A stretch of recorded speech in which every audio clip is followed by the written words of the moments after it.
Stein here. I want to talk about one of my main tenets of beach volleyball. One of the rules I like to follow, and something you can apply to every play. You finish a play, I want you to think about this, and it applies to spacing, what I like to call the circle of trust between you and your partner. Now, I don't have a whiteboard because we're out on the beach, but let's use a beach coach's whiteboard. It's just the sand. I'm going to draw a court here. Okay, let's take a look at what I mean by spacing. Okay? Here's a court. Here's the net. Here's you and your partner. Okay? There's a circle between the two of you right here that I'm going to call the circle of trust. If we can keep the ball in this circle between you and your partner, we're going to be what I call in system, meaning you're going to be in control of the play and ready to run one of your best plays. Okay? As soon as the ball goes outside of you or your partner, we're going to be out of system. Okay? So we want to keep the ball in the middle, in this circle of trust. There's a couple of ways that you can do that. One, we want our contacts to be up and down, right? The ball's up and down, it's going to stay between us, okay? The other thing that I want to talk about, which is crucial, is spacing, all right? If we end up if there's a middle serve and we don't call it early and we both come to the ball at the same time, where's that spacing? Right now our circle of trust is this big. It's almost impossible, especially when the wind picks up, to place the ball in that small of a circle. So we always want to keep a certain amount of space. You notice Little League soccer, where everyone runs to the ball? We want to do the opposite of that, right? We want to stay wide and keep space so that we have margin of error, right? Okay, so an example. Let's flatten this out again. Middle serve comes, one partner calls for it, comes to the ball, other partner releases and keeps this circle of trust between you and your partner, all right? Another example, cut shot comes on defense, your partner's blocking, this person goes for the cut shot. The normal reaction is for the blocker to sprint to their partner, closing up this circle of trust. We want to avoid that, okay? So a cut shot comes on defense, blocker is going to stay open and leave a nice big margin of error, circle of trust, so that we can pass the ball up and down in the middle, okay? Now I'm going to show you a little fun trick that you can do as you're getting started. I have a couple of pro athletes here that have a good feel for this spacing, creating this circle of trust between them and their partner. But when you're first starting out, if you can find some kind of bungee line to tie between you and your partner about 8 to 10 feet and just walk through some of these scenarios, okay? What do we want to avoid? Is we want to avoid, if you guys come together, if that line goes slack, that means our circle of trust is broken, okay? So let's get some decent spacing from each other. Now I'm going to represent the ball. Let me grab a ball here. This ball comes into play. Let's show it live here. You guys both come to the ball.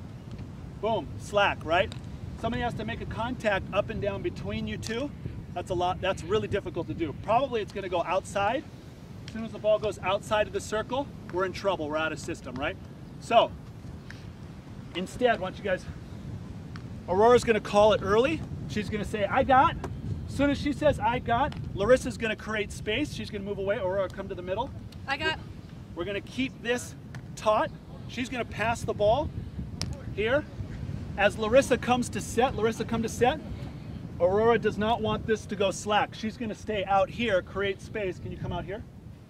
And get into position to attack, to hit. Let's get closer to the net. She needs to be close enough to the net that she can approach and attack it, but not be close to her partner, okay? So Larissa's going to set the ball here. And now we've got a nice margin of error. Larissa can set it anywhere between in here, and Aurora should be able to close to it and attack the ball at a high point. Okay, let's go over that other situation. Aurora, why don't you block? This is a defensive situation. Larissa's going to be on defense back here. The opponent hits a cut shot. Okay, cut shot comes over here. Larissa comes to play defense. If Aurora does what most people do, she's going to run towards the ball. Can you run towards us? Straight across the net. She gets excited because we're going to dig a ball. Boom, it goes slack. Larissa's probably diving, and she's going to have to dig the ball right between here. Way too difficult, right? So let's try it again. Why don't you guys back up? The way we want to do it is we want to keep the line taut. So cut shot comes here, Larissa comes here.